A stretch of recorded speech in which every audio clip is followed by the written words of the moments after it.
Hello, I'm Keith Johnson.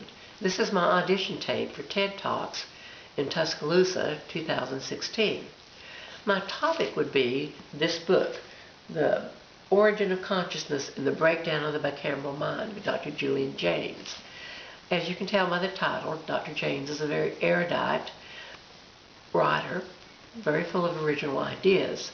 The main idea in this book that I would like to discuss is his idea about bicameralism.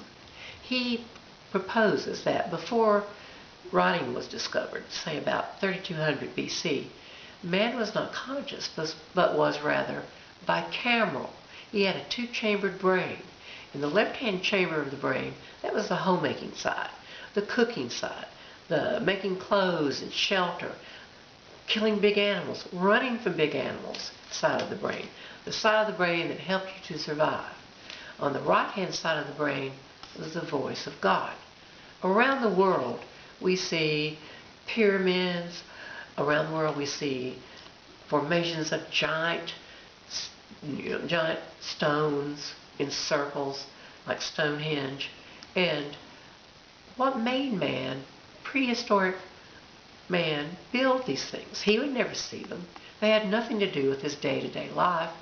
Why would he build them?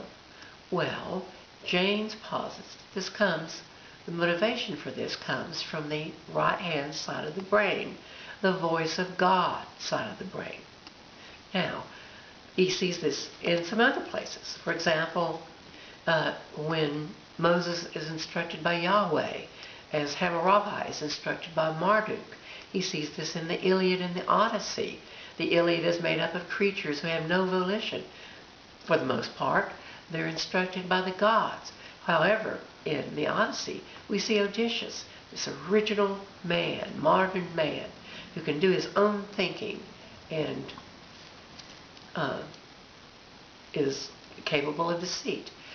What I'm interested in is the vestiges of this bicameral mind in Julian Jaynes's book, particularly as it refers to here in Alabama. Why do our politicians, our school board members, our legislators in Montgomery have to speak to God for solutions? They say, well, I'll pray over it and I'll see what God says. What hold does that old-time religion have over this? Well, it's a vestige of the bicameral brain, just as schizophrenia, paranoia, obsessive-compulsive disorder, prejudice, all these things are. And I would like to talk about that.